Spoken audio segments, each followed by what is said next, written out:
అలా అండి, చాలా మంది ప్రెజెంట్ ఉన్న సిచువేషన్ లో ఒకదానిపై ఎక్కువగా కన్ఫ్యూజన్ ఉన్నారన్నమాట. దానికి ఒక క్లారిటీ ఇద్దామని చెప్పి ఇంటర్లింక్ లో ఈ వీడియోని చేస్తున్నాను. మొదటగా వచ్చేసి మనకి రీసెంట్ గా డావో ఓటింగ్ అనేది జరిగింది. దానికి సంబంధించిన వీడియో కూడా మనం చేసాం. ఈ డావో ఓటింగ్ ఏంటంటే కంపెనీలో ఏదైనా ఒక నిర్ణయం తీసుకునేటప్పుడు, అంటే మనకి కాయిన్స్ ఏ విధంగా ఇవ్వాలి, ఎన్ని కాయిన్స్ కాల్వింగ్ జరగాలి, ఎన్ని ఏదైనా మేజర్ అప్డేట్ వచ్చేటప్పుడు దాన్ని చేంజెస్ చేసేటప్పుడు మనకు డావో ఓటింగ్ వస్తే దాంట్లో ఓటింగ్ వేసాం. ఆల్రెడీ డావో ఓటింగ్ లో దాదాపు చాలా మంది అంటే 80% వ్యక్తులు 5 years స్టేకింగ్ అన్నా లాకింగ్ అన్నా ఒకటే పదం అండి, అంటే దాపెట్టుకోవడం. ఎగ్జాంపుల్ కి ఇక్కడ 2 థ్రెడ్స్ ఉన్నాయి. ఓకే, 2 కాయిన్స్ అనుకుందాం. ఈ 2 కాయిన్స్ ఇప్పుడే వాడేసాం అనుకోండి, 2 కాయిన్స్ అవుతుంది. ఈ 2 కాయిన్స్ మనం దాచామనుకోండి, దాచిన తర్వాత దీనికి ఇంట్రెస్ట్ అనేది మనకి యాడ్ అయ్యి ఇంకొక దారం వచ్చింది. అంటే ఎగ్జాంపుల్ చెప్తానండి, బేసిక్ గా అంటే ఈజీగా చెప్పాలంటే ఫిక్స్డ్ డిపాజిట్ టైప్ మాట. ఇప్పుడు మనం మనకి వచ్చిన నెలాఖరులో మనకి ఓటీసీ మార్కెట్ అంటే ప్రైవేట్ మైనెట్ అనేది లాంచ్ అవబోతుంది. ఈ ప్రైవేట్ మైనెట్ లాంచ్ అయిన తర్వాత ఎవరికైతే కేవైసీలు అయిపోయినాయో వీళ్ళందరికీ కూడా ఖచ్చితంగా మీకు మైగ్రేట్ టు మైనెట్ నుంచి కొన్ని కాయిన్స్ వస్తాయి. ఏ వస్తాయి? వెరిఫైడ్ ఐటీఎల్స్ వస్తాయి. ఈ వెరిఫైడ్ ఐటీఎల్స్ ని మనం ఇప్పుడు చెప్పుకున్న విధంగా ఏదైనా ఒక వస్తువుని మనం బ్యాంక్ లో దాచుకున్నప్పుడు ఏ రకంగా మనకి సేవింగ్స్ నుంచి వాళ్ళు ఇంట్రెస్ట్ అనేది ఇస్తారో, ఈ విధంగానే మనం కాయిన్స్ అనేది దాచుకోవడం ద్వారా ఐటీఎల్ ఎక్కువ బయటకు వస్తాయి. అంటే ఇప్పుడు నా దగ్గర ఒక 1000 కాయిన్లు వచ్చినాయండి, మైగ్రేట్ అయిపోయి. ఆ కాయిన్ నేను వెంటనే అమ్మేసుకుంటే అది 60 కాయిన్లకి, అంటే నా దగ్గర ఉన్న వెరిఫైడ్ ఐటీఎల్ 60 కాయిన్లు ఒక కాయిన్ ఇస్తారు.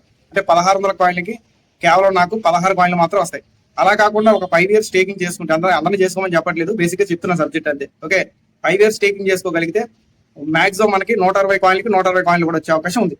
ఇక్కడ అందరికీ ఆ ఓపిక, అందరికీ ఆ సహనం ఉండాలి. కాబట్టి అది స్టేకింగ్ చేసుకుంటారు అంటే ఎక్కువ కాలం మీరు లాక్ చేసుకుని దాపెట్టుకుంటే ఎక్కువ కాయిన్స్ వస్తాయి.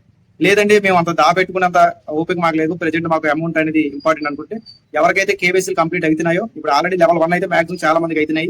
లెవెల్ 2 పెండింగ్ లో ఉంది, అది మనం చాలా సార్లు చెప్పాం. లెవెల్ 2 కావాలని మనం పెండింగ్ లో పెట్టారు. లెవెల్ 1 అందరికీ పూర్తయిన తర్వాత లెవెల్ 2 స్టార్ట్ అయింది అందరికి. ఓకే, లెవెల్ 2 కూడా అందరికీ పూర్తయిన తర్వాత లెవెల్ 3 స్టార్ట్ అయింది. ఇదంతా కూడా ప్రొసీజర్. అంతేగాని గతంలో స్టార్టింగ్ లో వీళ్ళు ఒక తప్పు చేశారు, లెవెల్ 1 లెవెల్ 2 లెవెల్ 3 ఒకేసారి రావడం వల్ల కన్ఫ్యూజ్ అయ్యారు చాలా మంది. ఆ విధంగా కాకుండా లెవెల్ 1 లెవెల్ 2 లెవెల్ 3 అనేవి మనకి ఒక దాని తర్వాత ఒకటి వీలైతే ఇవ్వడం జరుగుతుంది, దాని ద్వారా వెళ్తుంది. కాబట్టి వెంటనే మనకి కేవైసీలు అయిన తర్వాత వెంటనే వస్తాయని కాదు, మనకి ప్రైవేట్ మైనెట్ జూన్ నెలాఖరు లోపు లాంచ్ అయిందని కంపెనీ వాళ్ళే 1-2 సార్లు గుర్తు చేశారు. కాబట్టి అవుతుంది. అప్పుడు వచ్చే కాయిన్స్ బట్టి మీకున్న కాయిన్స్ లో మీరు అమ్ముకోవాలంటే ఒక సగం దాకా బయట ప్రైవేట్ మైనెట్ అంటే డైరెక్ట్ గా ఎక్స్చేంజ్ లో వాటిలో లిస్ట్ అవుతుంది. నా నుంచి మీకు, మీ నుంచి ఇంకోరికి ఎవరికి కావాలంటే మీరు అలాగా షేర్ చేసుకోవచ్చు అంతే. దాన్ని బట్టి మీరు మినిమం ఒక $3 నుంచి ఒక $10 పైనే ఒక్కొక్క కాయిన్ ప్రైస్ అమ్మచ్చు, ఎందుకంటే ఐటీఎల్ తక్కువ వస్తాయి కాబట్టి. ఓకే, వెంటనే అమ్మే వాళ్ళకి 160 ఐటీఎల్జీకి కేవలం ఒక ఐటీఎల్ వస్తుంది.